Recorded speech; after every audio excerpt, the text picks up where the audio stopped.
Hey, how's it going, everyone who is with us and not yet with us, and who might be joining soon, hopefully.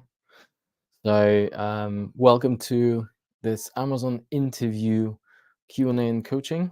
My name is Yevgeny. I'm one of the co-founders of Day One Careers, and I'm going to spend the whole hour today answering any questions that you have about Amazon's behavioral interviews.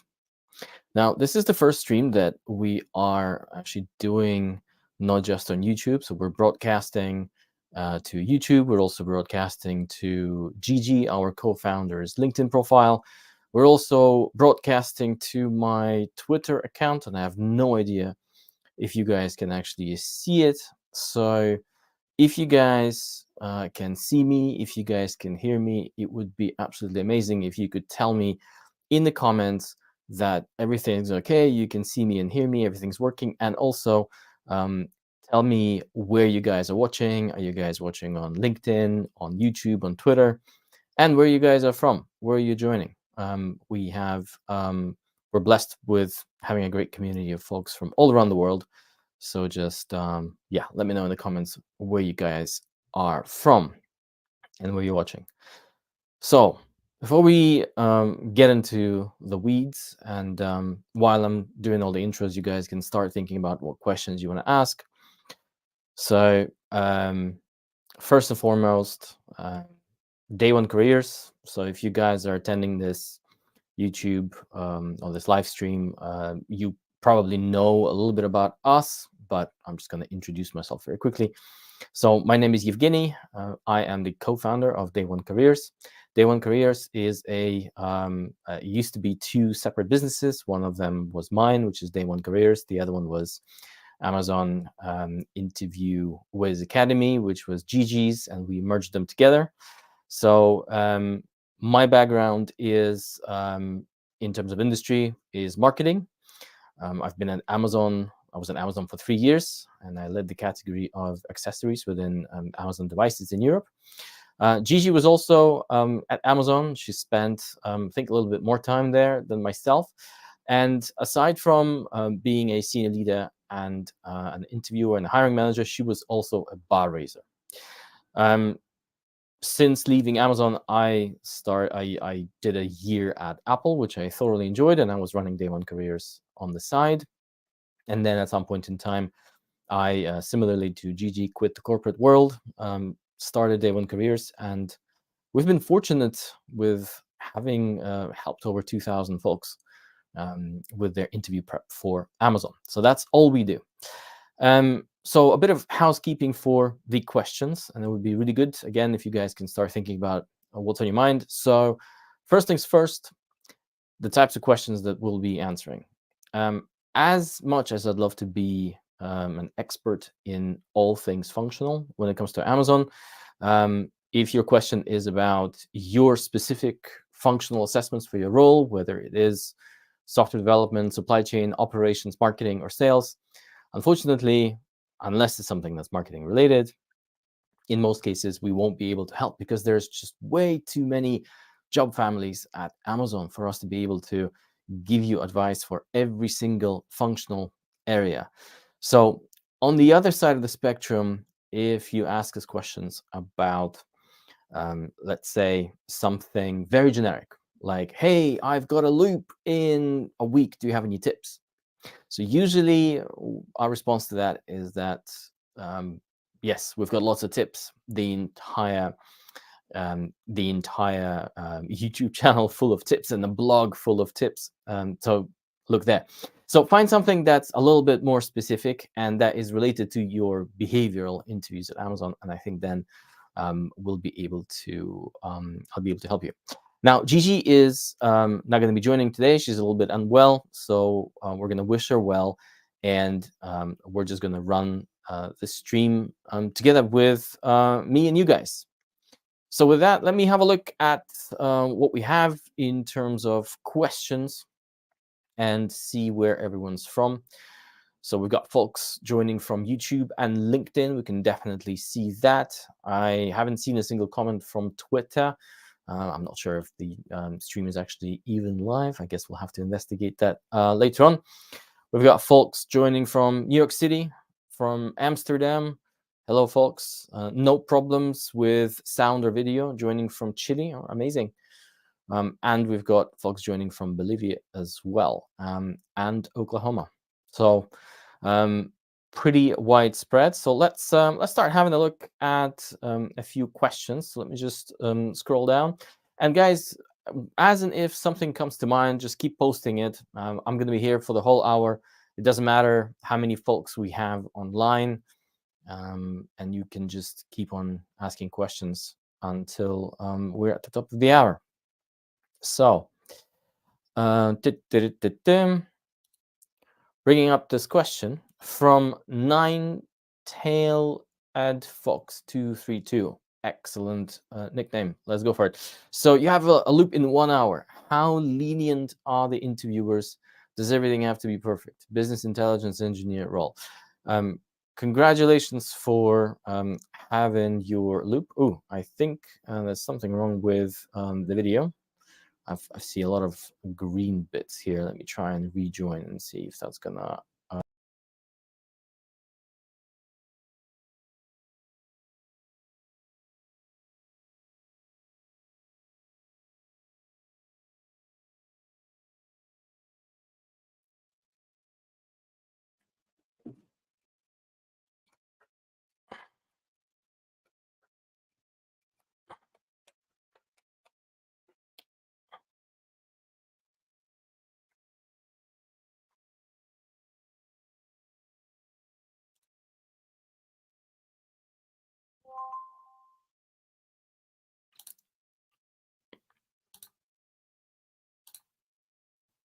Right, apologies, guys. Had a bit of a tech mishap here. I have no idea. For some reason, camera decided to stop working. So hopefully you guys can still hear me and see me. So let's deal with this question. Right, so loop in 1 hour. Does everything have to be perfect?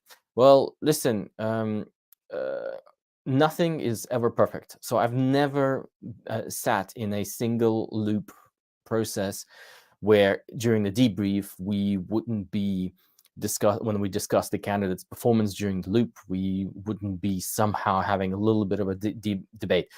I've never sat even in the most straightforward loops where it was inclined all across the board. It would have still generated some discussion around the candidate's performance. So in terms of perfection, I don't think anyone expects perfection. That being said, you do need to make sure that your behaviors map to the leadership principle that's being tested. So do make sure that you write the question down each time that they ask the question. Make sure you understand it. Make sure you ask questions if you don't understand the question, because just answering the right question at this stage, given that your interviewer is in 1 hour, that's going to go a long way. Obviously, there is the bar, right? So with every hire, Amazon is looking to raise the bar, meaning they are looking, when they interview you, they're trying to see if they'll be able to compress the collective expertise that you with your hire, meaning that for every level, with every new hire, they want to up the bar of experience each and every time and expertise. So unfortunately, that's not a lot that you can do, because your career is your career. So that's sort of where the chips have to fall where they may. But if your loop is 1 hour, my biggest advice to you is just make sure you're answering the right question. Don't freak out. Take your time, gather your thoughts, understand the question, and then we're going to be crossing fingers for you. So let's keep going. So you were asking if we had any last minute tips. Well, there they are. Okay, cool. So we've got someone joining from Tokyo, Japan, and it's 1 a.m. here. Ooh, I'm sure you've got something better to do than watching our streams at 1 a.m., but very flattered that you're here. with us, Chief, and you have your Loop interview next week. Well, good luck. Look, we have an amazing community. Make sure you join our community and get all of our free courses and just participate. Link up with folks for your mock interviews as well. Hugely helpful. So don't be a stranger. Make sure you join us. All right. So here's a question from a LinkedIn user. So how do you demystify the bar raiser's question to figure out which principle it links to? When I interviewed at AWS, I really failed to understand which principles were the questions hinting at. So here's the thing.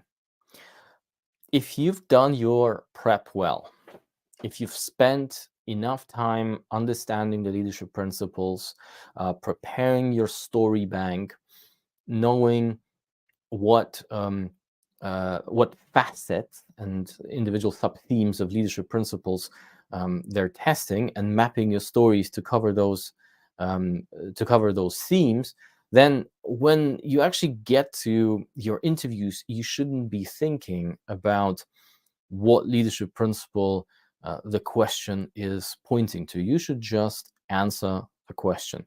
And see, the point of taking the time to prepare before your interview is so that you internalize the Amazon's culture, which is effectively their 16 leadership principles, into your brain.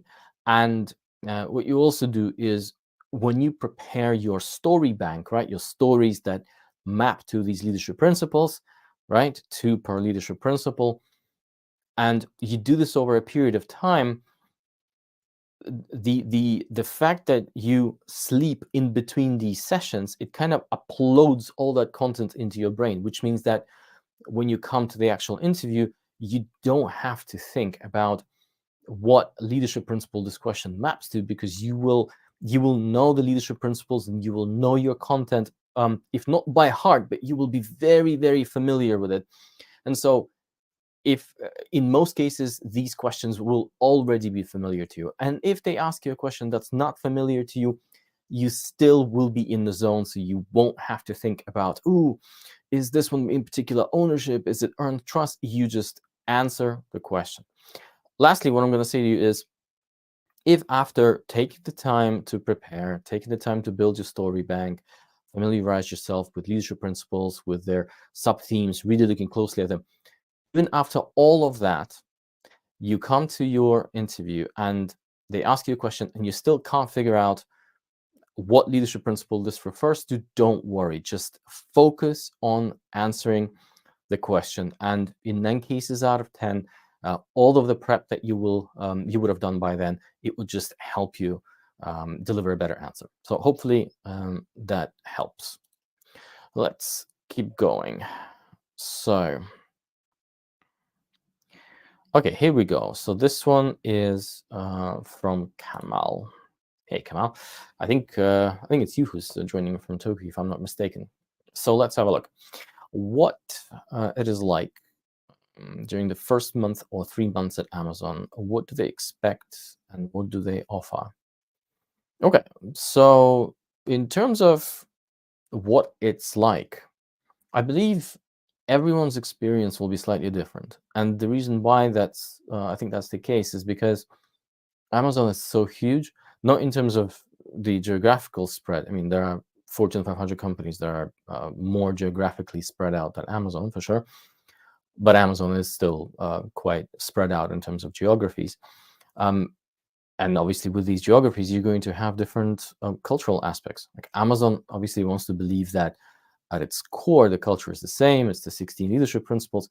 But the way you see folks implementing them will be slightly different in Brazil, as opposed to India, as opposed to the markets in Europe, the States, Japan. So, so it really depends on the country that you join in. It depends on the business vertical that you're joining in, the team. There's it's very very contingent on where in Amazon you are. And as I tend to say, Amazon is so big that literally anything you say about Amazon, anything you say about your work experience will probably be true for someone. So I can only talk to you about my experience at Amazon and the experience of those people who I know closely. So during the first month, and in fact, I'm going to say during the first 6 months. So this is the period that Amazonians often call ramping up. Now, it's not formal. 6 months just tends to be something that you tend to agree with your colleagues internally, because that sort of seems to be like the cutoff point for most of you when you understand whether this is for you or not. So for me, during the first 6 months, working at Amazon was essentially a constant shell shock. A very positive experience, because if I think about my experience in my career before Amazon, I spent 12 years in a rather traditional industry, which is fast moving consumer goods, or consumer packaged goods, CPG as they call it in the States. And so I used to think that, for example, I can manipulate large quantities of data. But when I came to Amazon, I realized what that actually meant. So my learning curve got up very, very quickly, and it pretty much stayed there for it stayed there for until the very last day that I spent there.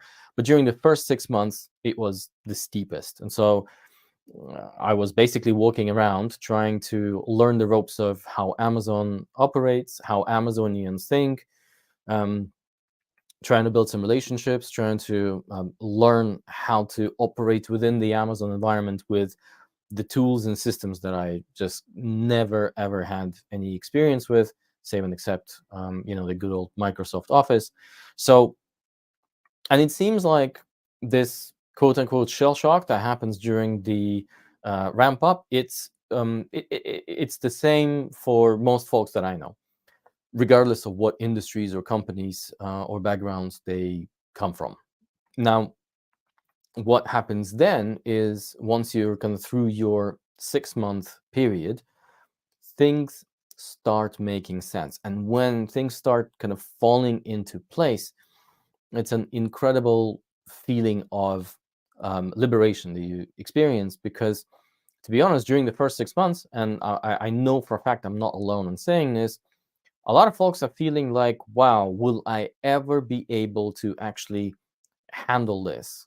Because the job, you join the job that you think you can do, and then on top of doing your job functionally, and delivering on the expectations of everyone to contribute, you also have to learn the beast that is Amazon, both in terms of culture and operations, and how to actually get stuff done. So yeah, for a lot of us, you would think, am I ever going to learn this? It's a bit like driving a car. I don't know if you guys drive. So, I never learned how to drive until I was 27.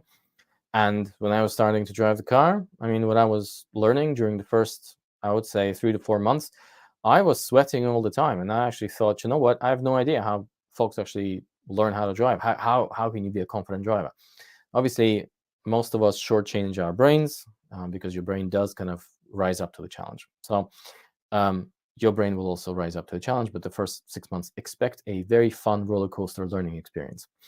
And what do they expect?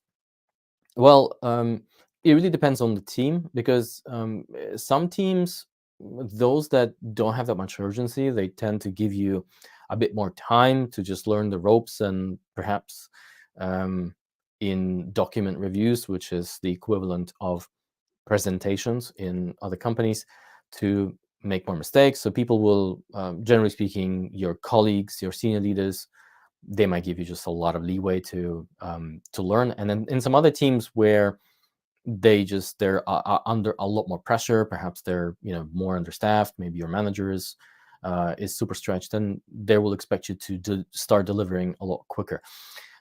There's nothing there in terms of expectations that most of us who pass the interviews would not be able to rise up to. So it will be challenging, but it will also be fun. And I'm telling you this as someone who, generally speaking, I don't like being stressed at work. I don't like working late. And I managed to enjoy my 3 years at Amazon, and I absolutely love it, and I can't recommend it to everyone. In terms of what they offer, well, I'm going to say, it's a very generic question. your compensation and benefits, I trust, will be negotiated upon entry. And then in terms of, flexibility of working, it's something that you will be able to agree with your manager and with your team, and different teams will have this arranged absolutely differently depending on their dynamics, depending on where the stakeholders are, and depending on how fast the business is.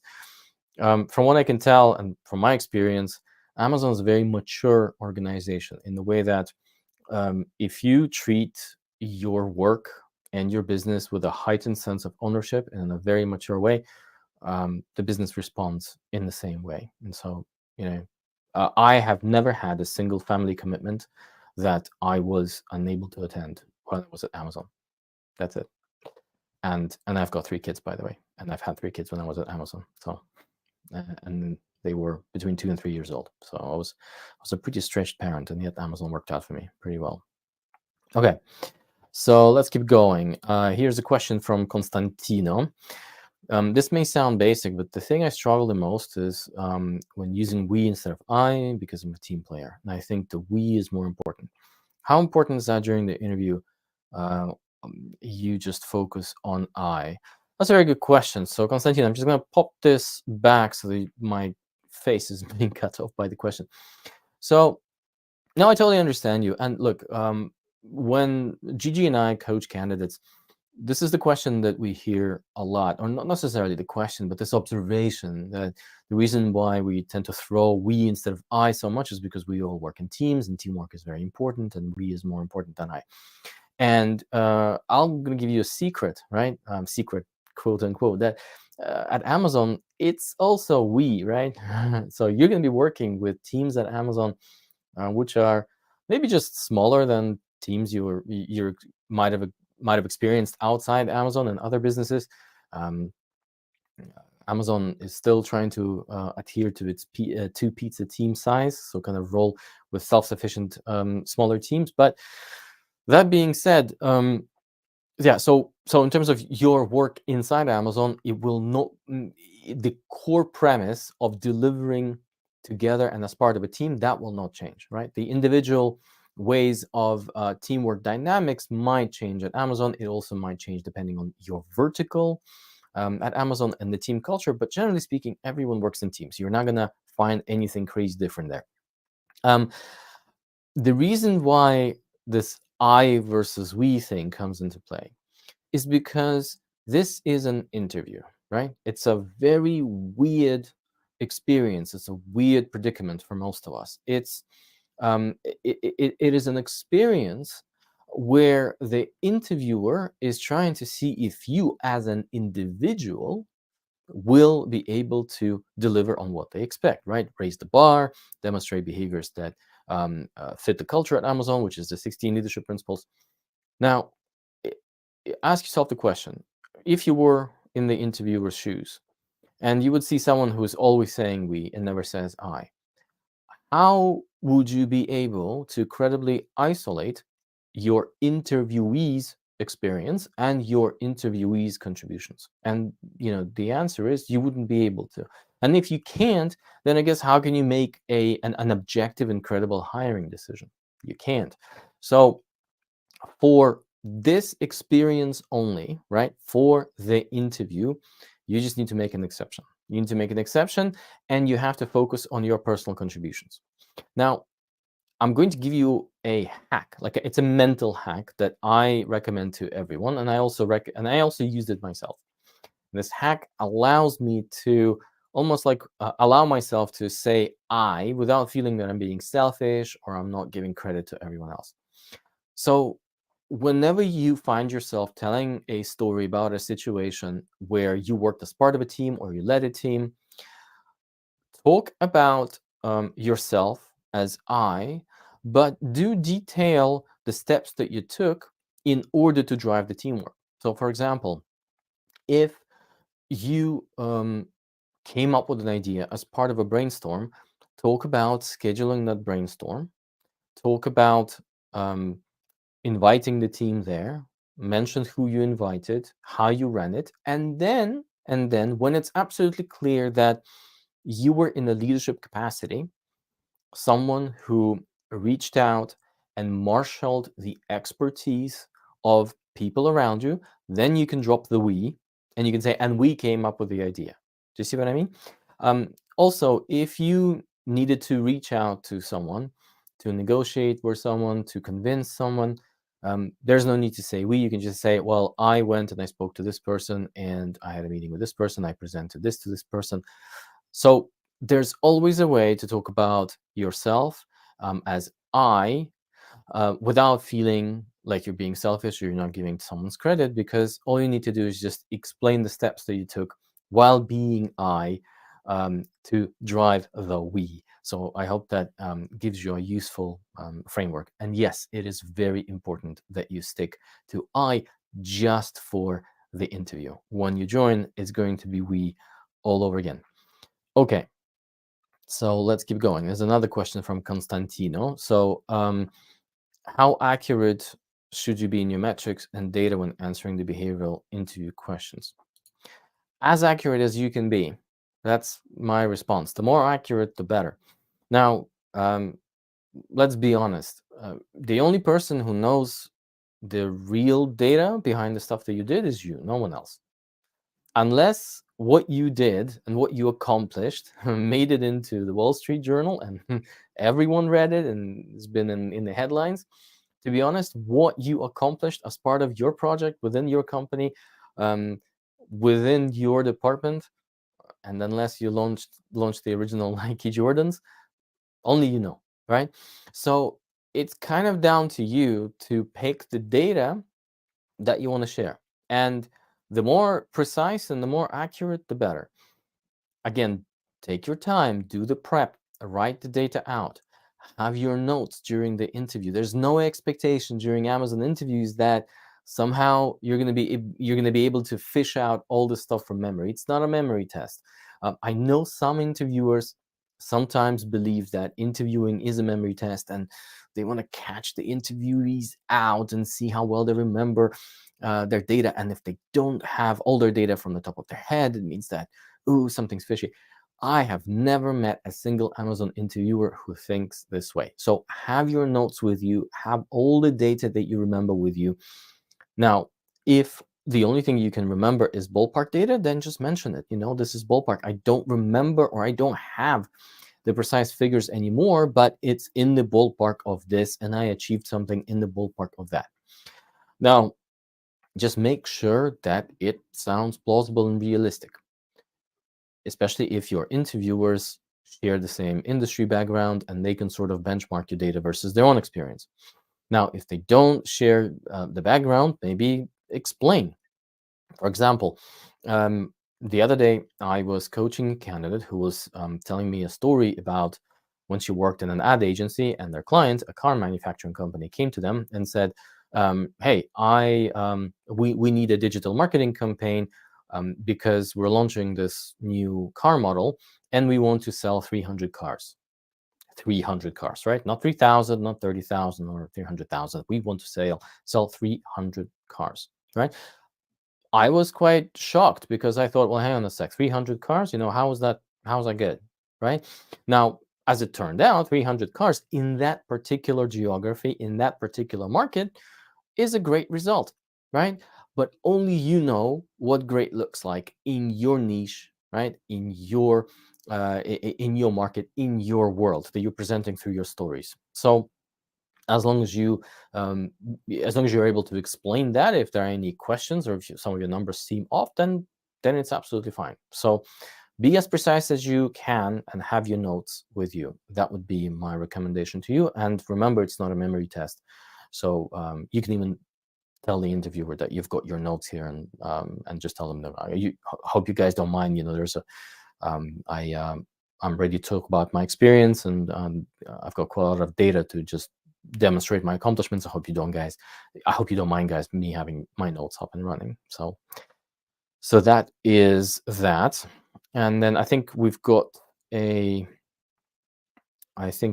clarification from Kamal here in terms of what.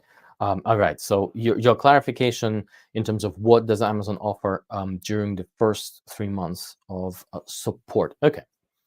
So Amazon has been developing a formal-ish structure of supporting the onboarding of new employees. And Amazon, as Amazon is an because Amazon has an engineering mind at its heart, they believe that just asking hiring managers and their teams to please support new hires just because you ask them, they're going to say yes, of course we will. But real life gets in the way, teams get busy, so Amazon believes that only mechanisms work, right? So you have to arrange people into a mechanism so that they can actually do what they promised, which is why they have created a formal onboarding plan. It doesn't matter what it's called, but there is now a formal onboarding plan for every new hire, which a hiring manager has to fill out with the early expectations and commitments, joint commitments to each other, and they have to outline what resources are available to support you. So that formal bit exists. And I guess compared to the times when I joined and Gigi joined, this is a great progress. Now, how human beings will be adhering to that plan is different from team to team to team. I'm just being realistic here, right? And I think, this is one of those things that you kind of need to keep in mind. So, great teams that treat new hires really well and who can relate to what it was like to be a foreigner in a distant land, quote unquote, right? They do this really, really well. And you have hiring managers that do this really well, and they would review your document, which at the time when I was at Amazon was called Embark. They're going to review your onboarding plan and look at whether you've achieved what you wanted to achieve, and also whether you've been getting the support that you're getting. Now, in case, God forbid, you get into a team that is a bit relaxed in terms of following the Embark plan, nothing is stopping you from asking for support that you believe you need. And your manager is your first point of call, right? There's absolutely no issue with asking your manager to point you in the right direction. This is one of the things that they're paying for, that they're being paid for. And this is one of the ways that they should be demonstrating a leadership principle, which is called hire and develop the best, right? Once you've hired the best, you also have to develop them. You have to stretch them, give them great stuff to work on, and you also need to support them, right? And this guidance it's part and parcel of, of their paycheck. So always feel entitled to go and ask for what is due to you in terms of support. I can tell you from experience in the team that in both teams that I worked on at Amazon, when someone new joined, everyone, including myself as a hiring manager or as a teammate or a team member of someone who was being brought along, we always try to support that individual to the best of our ability, and we did. So I hope you're gonna join one of those amazing teams, but do claim the support that you believe is owed to you. Now let's go to Jack B. And actually, folks, before we go to Jack B, let's just gonna take a little break and let me tell you about an amazing freebie that we've got for you. So, folks, we've been doing this for the last 3 years, and I can tell you that the amount of absolutely rubbish information about Amazon interviews on YouTube is sickening, right? And unfortunately, we then have to deal with candidates who would have watched some rubbish on YouTube, and then they come to us, and we can recognize some of the bad habits that they picked up, and then we have to almost like guide them towards retraining themselves. So I have to ask you for a favor. Help us spread our credible stuff and our information on YouTube to as many people as possible. The only thing you need to do for that is you need to like this stream exactly while we're running the stream. And I'm being told every like on YouTube is 10 views. So if you want 10 folks to look through this and to be able to benefit from all the stuff that we're putting together. That would be amazing. And so while you're going and liking the stream, I'm going to play you a little something that Gigi and I worked on together, which hopefully will entertain you, right? It's very, very quick. Now, just be careful. It's a bit loud sometimes, so maybe reduce your volume a little bit. So folks, 14 seconds of a break. Please like the stream, and then we're gonna get back and keep on answering more questions. Like the stream. Like the stream. Like the stream. All right, well, there you go. So Gigi recorded this. There's another version where you've got my mug in there as well. Maybe it's better than my mug is not in there, because my face is huge and it tends to completely crowd the frame. All right, so let's get back into it. And we had okay. Here's a question from Jack B.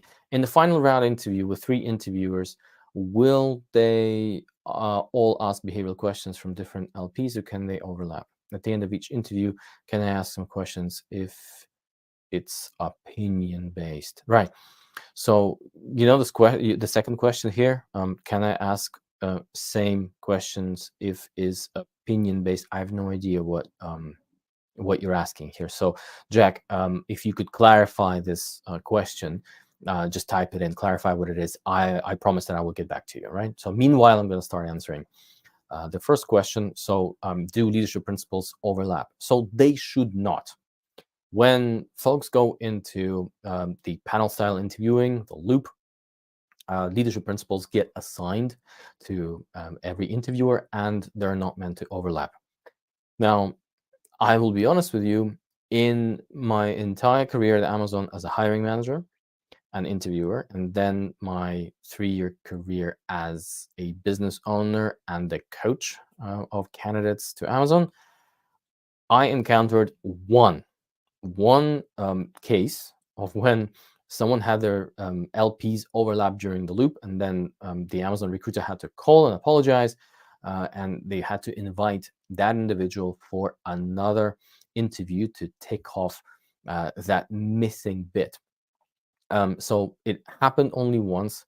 The likelihood of this happening to you is probably very, very low. So you should expect that the leadership principles will not overlap and the questions will be different. Now, if God forbid, right, you're one of those unlucky folks who, on the probability curve, and someone is asking you exactly the same question that someone else is asking you, just mention that. You say, hey, your colleague has already asked me exactly the same question.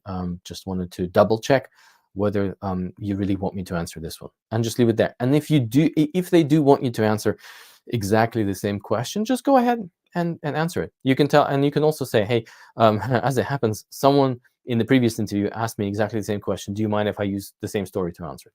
The last thing to mention is that, and this potentially preempts some of the questions that you guys might ask me, does it happen that the LPs that they're testing during the phone screen then are the same, or is there a similar LP that they're going to test during the loop? And the answer is yes, that will happen. And that's absolutely fine. And you can, in fact, if you're getting exactly the same question during your loop that you got during your phone screen, just say, hey, just so that you know, your colleague, if it was someone else who was interviewing me during the phone interview, asked me exactly the same question. Unless you tell me otherwise, I'm just going to use exactly the same response. They may ask you, hey, could you use a different story? Or they may say, yeah, sure, go ahead. So that's how it is. So don't worry if that happens. Okay, so let's keep going. We've got another question here from Konstantina. Right, Konstantina, I'm just gonna read this and I'm gonna pop you back out because you can't see my face. In a past screening interview, the recruiter had its video off, which made me feel uncomfortable as I could not see his reactions in the face. And so probably influenced the result of not moving forward. Now I have another screening in a couple of days. If faced with the same situation, is it okay to ask to be rescheduled and explain the reason why? Well, It's actually very common to have the camera off during what they call the phone interview, because as you can imagine, it's not a phone interview really, it's done on chime. So in most cases, your interviewers will have their cams off. Some folks will have their cams on. Um, so it really is nothing out of the norm. Now, you obviously shared a hypothesis here that your phone interview didn't go well because you felt uncomfortable because you didn't have someone, you couldn't see the facial reactions of someone there. I'm gonna have to ask you to maybe ask yourself why that's the case. The reason why I'm saying this is because the way that these decisions are made at Amazon, whether it's a phone interview or whether it's a loop, is no one makes a decision right there and then. What they're going to be doing during your phone interview, during your loop, right? And cams will be on during the loop, is they're going to be typing notes like crazy. And in a lot of cases, folks, including myself, like we just can't do two things at the same time. Look at the candidate into the camera and also type in the notes. So um, let's assume that your phone interview goes well and you go into the loop. You're going to be speaking to this, okay? This in most cases. I'm not gonna say it's going to be in every case, but in a lot of cases, folks are just going to be looking at their keyboard or looking at their notes, right? And there's going to be diving back out to maybe ask you another question. And when you start answering the question, it's back to this. I know it might be uncomfortable, especially if you kind of enjoy that sort of eye contact, or if it's something that I don't know, just works for you. People are different. Like for me, I don't particularly care, but I totally understand that for you it works differently. But just expect that there's not going to be a lot of eye contact anyway. So now that you know what they're trying to do there, right? They're gathering evidence about your behaviors that you demonstrated in the past. They have to take really good notes because then they're going to be grading your responses on every leadership principle.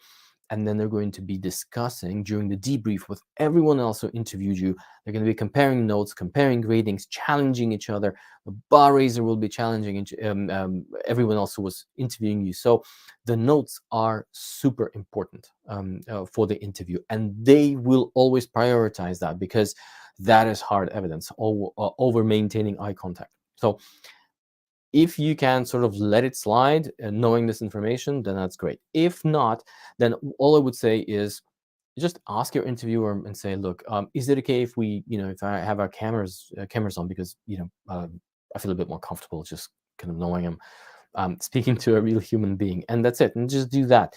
Just ask them to put the cam on. That's what I would do.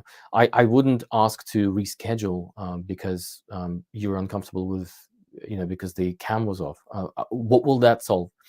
It won't solve anything. So if you don't believe that you can give your best with the camera off, just ask for the camera to be on and see what they say. That would be my recommendation. Okay, more from Kamal here. How does the team decide what candidates to select to fill a certain role? Do they select a candidate after taking many different applicants, or once they find the right person? So Amazon has a unified approach to hiring, which is something that we call first past the post, which means that what they will do is they will take your profile.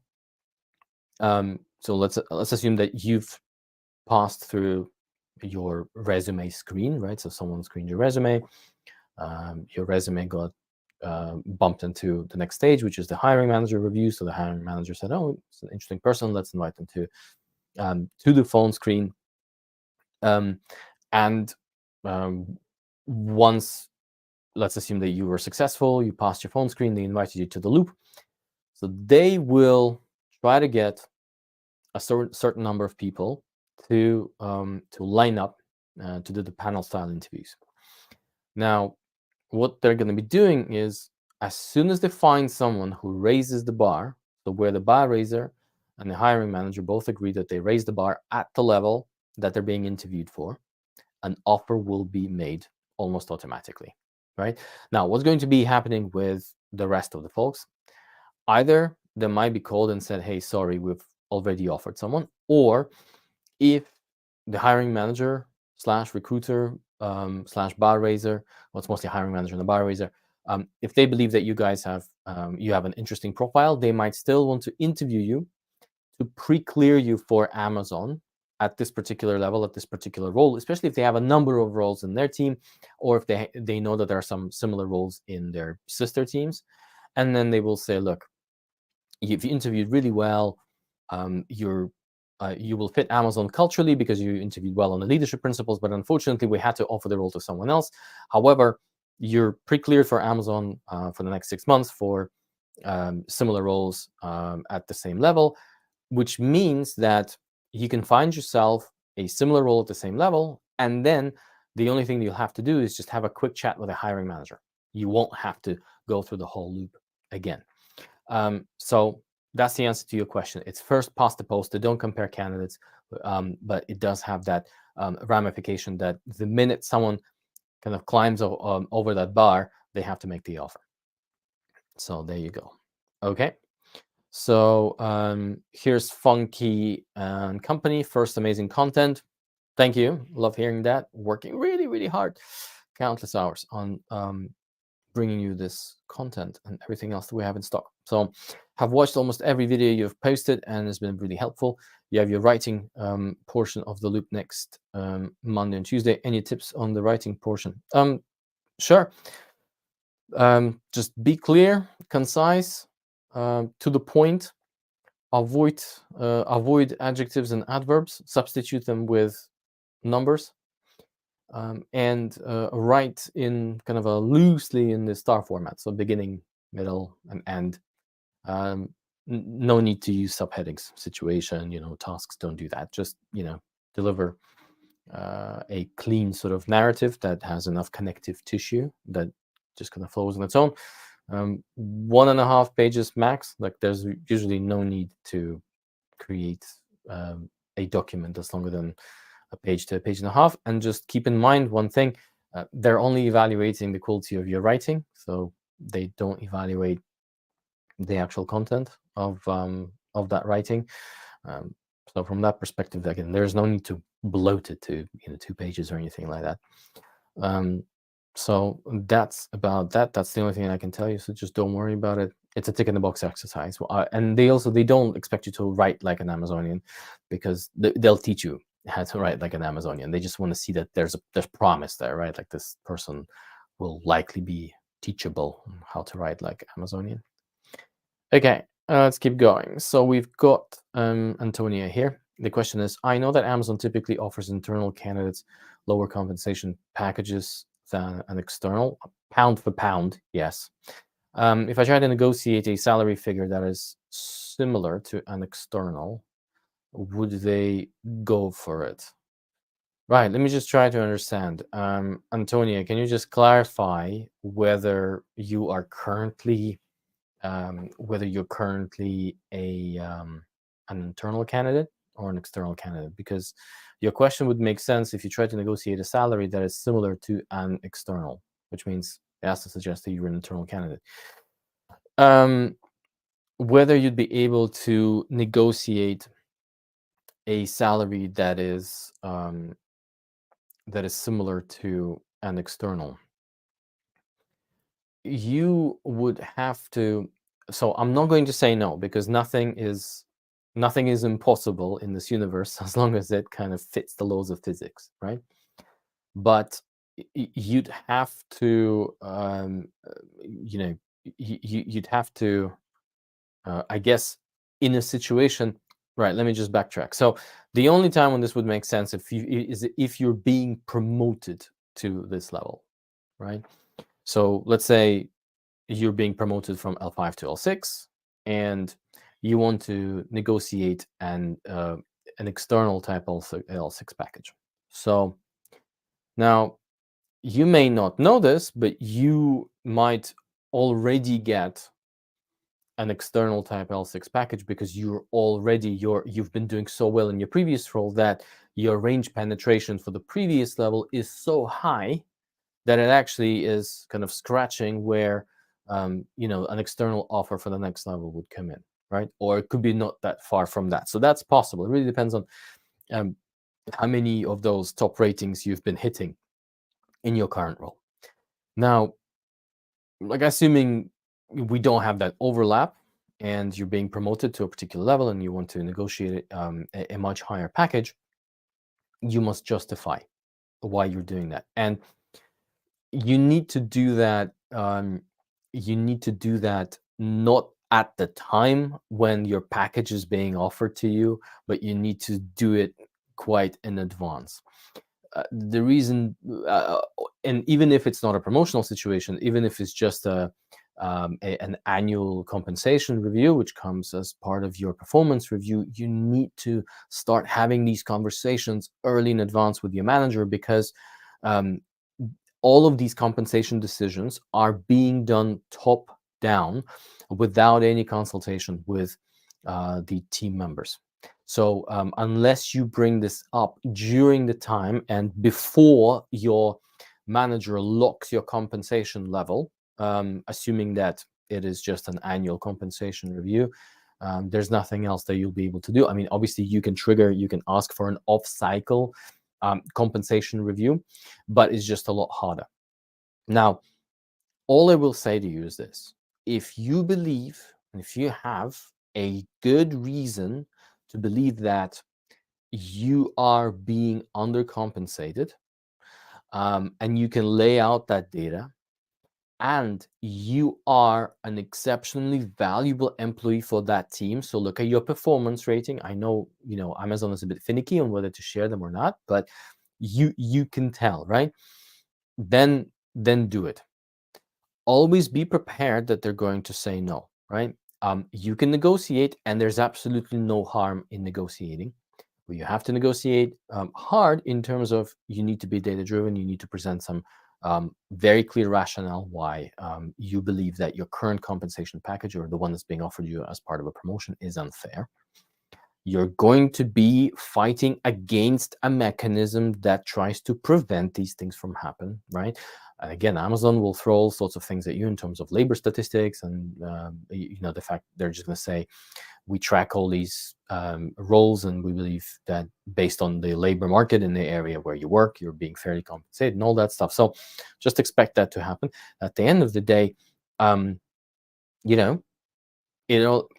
going to come down to who wants you to stay at the company more. Is it you, or is it your manager? And physically, what your manager can make happen. Because remember, compensation at Amazon is decided by the compensation and benefits team. And so if you want your hiring manager to try and give you more compensation, you need to start these conversations well in advance. And also, they're going to have to go to war for you. So, and you need to be someone who's worth doing that from the hiring, from your manager's perspective. So hopefully that makes sense to you. Right, let's keep going. So Mahmoud, what should the onboarding plan encompass for a newly hired SDM, including sessions, trainings, and related elements? No idea. Never hired a single SDE or an SDM. So specifically for SDMs, wouldn't know. For most employees, it will be there's be a huge list of here are the systems that you need to know, here are the people that you need to know, so that sort of stuff. But the specific systems and trainings, and you will have trainings. The trainings will be relevant to either something that's general for your function and kind of your level, or and it will be some general Amazonification trainings, like how to write like an Amazonian and our peculiar ways, and those types of trainings. So you're going to have all of that. But in terms of your functional trainings and anything related to SDEs or SDMs, apologies, I haven't got a clue. But thank you for asking. Right, so if you failed the tech interview, what's the rule of thumb to wait and apply again for the same position? So there is no rule of thumb. They will either give you a cooling off period or they won't. And if they haven't given you a cooling off period, you can apply right away. The only thing I would say is ask them for feedback and see if they give you feedback. In 90% of cases, they're not going to give you any feedback. But if your recruiter is trying to be nice to you. They're going to give you some feedback. Otherwise, yeah, if there is no cooling off period and if they haven't clearly communicated it to you, then there's no reason why you can't reapply straight away. I guess it's just a question, if you know that you failed the interview because you don't have the chops for that particular role, maybe apply at a lower level, or maybe just, give yourself some time to wait. So, but generally speaking, unless there is a cooling off period that was given to you specifically, there's no reason why you shouldn't be reapplying.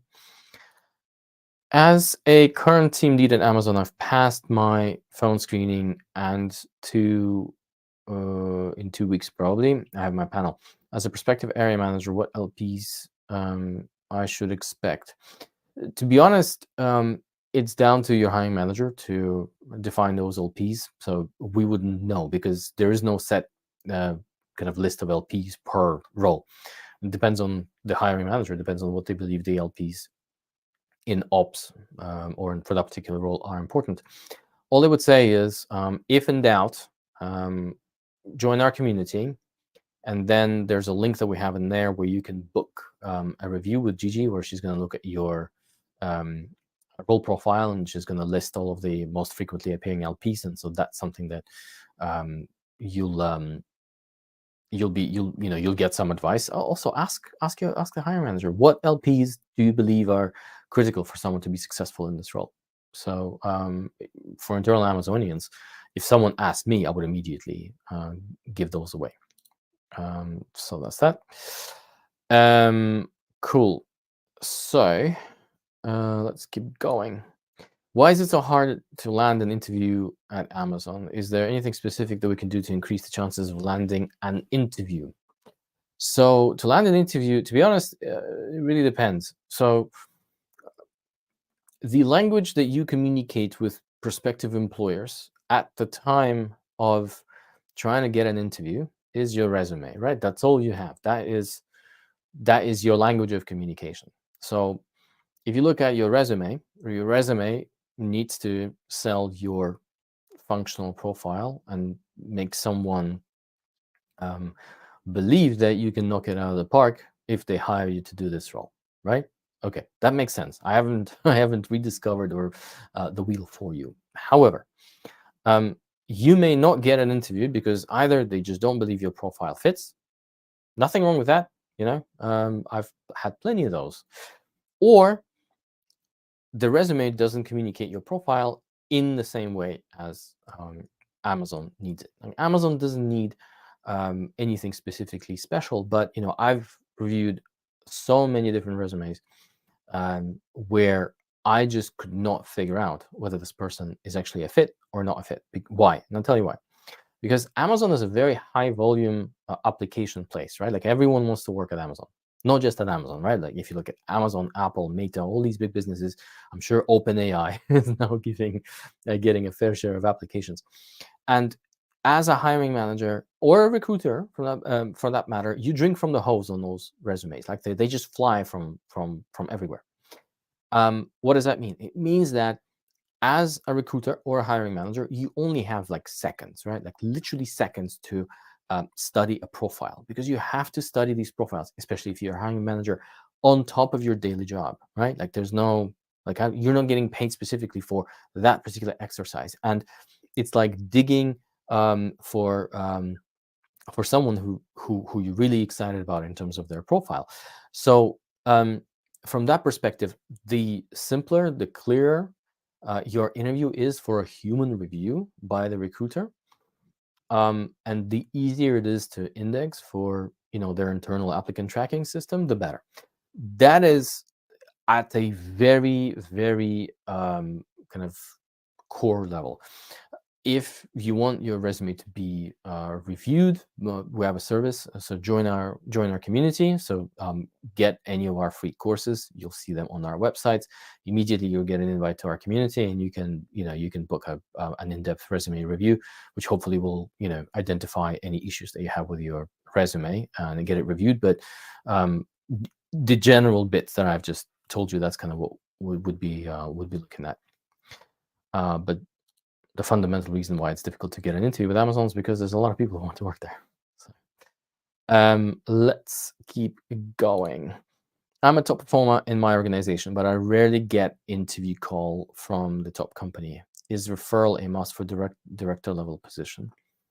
No, it isn't. No, it isn't. The only difference that you're going to get from a referral is your resume will go, or your profile will go directly to the hiring manager's review queue. So you will bypass the recruiter, but I mean, it's useful. It's very useful. And if you can get a referral, get a referral for sure. There's plenty of places where you can get a referral. You can even befriend someone on LinkedIn who works at Amazon and have a chat with them, and they will refer you. Like, Amazonians get compensated for Amazon hiring someone that they refer to, and also Amazonians love referring people who they can see that they can be future Amazonians. So you'd be surprised how many people would be willing to refer you if they believe that you actually, if they can see an Amazonian in your behaviors. But otherwise, as I mentioned to the previous person who asked the question, having an Amazon fit resume is what you want to have, and again, join our community and have it reviewed, and that's pretty much it. But no, referrals aren't necessary. You need to have the right profile, and it needs to be well communicated in your resume. So let's keep going.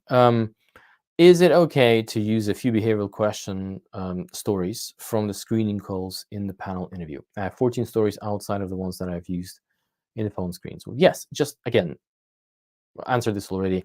Just mention to the interviewer that, hey, someone else asked me exactly the same question during the phone screen. Is it okay if I use the same story? And see what they say. In most cases, they're going to say, yeah, sure, no problem. But sometimes they're going to say, actually, I would appreciate it if you could have a fresh story. So maybe generate a fresh story just in case.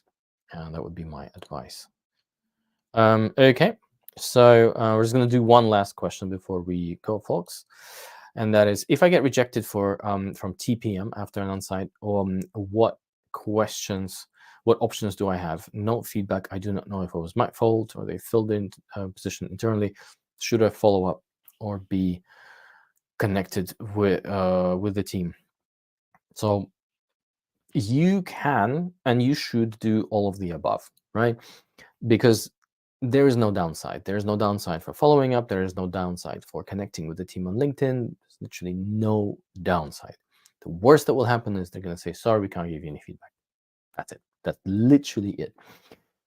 Are you going to get anything out of the stone? It depends, right? It depends on people. The official policy, as we know, is not to communicate any feedback to candidates.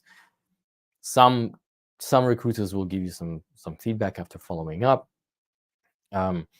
Just explain why you're following up. Don't challenge the decision. Just ask, hey, just want to make sure I can guide myself better with applying for different roles in case my profile wasn't a fit, or in case my interview performance was subpar. I'll prepare better. So, because again, it could be either because your profile wasn't a fit, your level wasn't a fit, you're too junior, or you just didn't interview well, and they might have concluded that your profile wasn't a fit. And it's difficult to know, like, specifically, even for folks who interviewed you. You might say, look, your profile wasn't a fit because 1, 2, 3, 4, 5, and you're going to be thinking, well, actually, no, that's I do have all these things, but and that means that it was the interview that was the problem. So all I would say is follow up for feedback, see what they say, but otherwise, if you do apply again and you get invited for another interview, and you should apply again,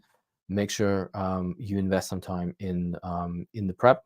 Now, folks, speaking of prep, again, I mentioned that we have an amazing freebie for all of you guys. So in this banner here, so if you go to our website, day1.careers, let me just change the banner to give you a better URL. There you go. That's the banner. So this banner here, so day1.careers/Amazon-interview-wiz. There's a free course in there on how to respond to questions on customer obsession. No strings attached. Just get it. Just that free course will already put you on a better footing, as opposed to having absolutely nothing and just watching YouTube. So do that. Do yourself a favor and get that freebie. And if you believe that, for example, in your particular case, that your interviewing standard was below what you saw in that course, maybe consider investing in Amazon interviews and preparing yourself. Again, by the way, we have plenty of folks in our community who had exactly that. They had rejections, then they came to us, they used our prep, and they got jobs. Some people didn't get jobs as well. That happens as well, but at least you wouldn't be able to blame your prep level on that. Right. Okay. Last, final question. Right. Again from Kamal. So final question. I was firstly interviewed with a hiring manager for a senior program manager, but after I was offered by a recruiter a different role, which I will go to the loop next week. Is it normal? Yeah, totally normal. In fact, all of this is totally normal, because they might have interviewed you and realized that your profile fits a different role better. Maybe they believe that your seniority fits a different seniority level better. Who knows? Who knows? And it happens at Amazon, happens at Apple. That's exactly what happened with me. I was interviewing for one role at Apple, and then midway they realized that my profile fits a different role that they've just opened up in the team. So they didn't tell me, and they just flipped me to a different role. I recognized it because I suddenly started seeing a different profile of interviewers and the different interview questions. It was all fine in the end, right? But just be prepared for these big tech organizations. There's so much going on inside, and I know that they should communicate better with candidates, but oftentimes they don't. So I'll apologize. I apologize on their behalf, but it's totally normal. Just chill, just kind of go with the flow. That's fine. So folks, that's it. I need to go and tell my nanny that she can go home and look after my 3 children. So it's been a pleasure working with you guys. Do check out the freebie. Join our community. Say hello. Don't be strangers. If you guys are prepping for your Amazon interviews, best of luck. I'm going to keep my fingers and toes crossed for you. Internal candidates, you're working for one of the best companies in the world. I truly hope that you will have an amazing run at Amazon, whether you stay there for the long haul or you use this as a springboard to get something else. It's, I highly recommend doing what you're doing. So good luck, and we'll see you next week. Take care. Bye-bye.